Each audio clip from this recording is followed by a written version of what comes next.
네, 이재명 대통령이 오늘 부산에서 이시바 시게루 일본 총리와 한일 정상회담을 엽니다. 벌써 세 번째 만남인데 양국 정상이 수시로 상대국을 오가는 이른바 셔틀 외교가 본격화한 거란 평가가 나오고 있습니다. 현장에 나가 있는 취재자 연결합니다. 정인용 기자. 네, 저는 부산 백스코에 나와 있습니다. 네, 새 정부 출범 이후 이번이 3차 정상회담이죠?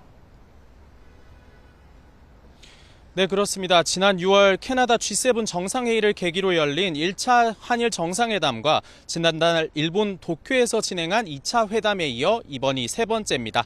이재명 대통령은 이곳 부산에서 이시바 시게루 총리와 정상회담을 열고 만찬과 친교 행사 일정을 소화할 예정입니다. 형식적으로는 실무 방문이지만 환영 행사나 회담장, 친교 행사에서 그 이상의 환대를 준비했다는 게 대통령실의 설명입니다. 앞서 이 대통령은 지난 방일 당시 서울이 아닌 지방에서 만나자고 이시바 총리에게 제안하면서 부산에서 회담이 열리게 된 건데요. 일본 총리가 우리 정상과 양자회담을 위해 서울 이외의 도시를 찾는 건 2004년 이후 21년 만입니다. 대통령실은 두 정상이 한 달여 만에 마주하는 데다 정부 출범 3개월여 만에 상호 방문이 완성된 만큼 한일 간 셔틀 외교가 정착된 거라고 의미를 부여했습니다. 다음 달 퇴임을 앞둔 이시바 총리로서는 취임 후 첫 한국 방문이자 마지막 해외 방문이 될 걸로 보입니다. 이런 가운데 김혜경 여사는 예정됐던 한일 정상 내외 친교 일정을 건강 문제로 소화할 수 없게 됐습니다.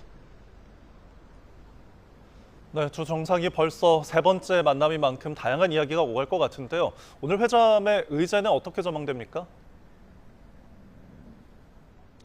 네, 일단 양국이 공통으로 안고 있는 저출산 고령화 등 인구 문제와 지방 활성화에 대한 논의가 우선 테이블에 오를 전망입니다.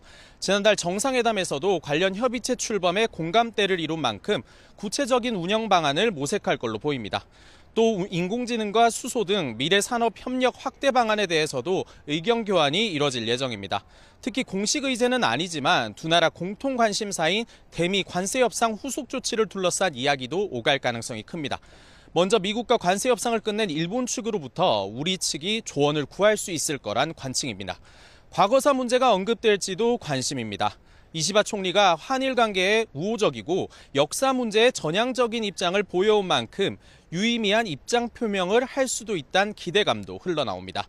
대통령실 관계자는 YTN에 지난 회담처럼 두 정상이 공동 발표 같은 걸 하진 않는다면서도 양국 협력 의지를 담은 회담 결과를 합의문 형태로 도출할 걸로 보인다고 전망했습니다. 지금까지 부산 백스코에서 YTN 정인용입니다.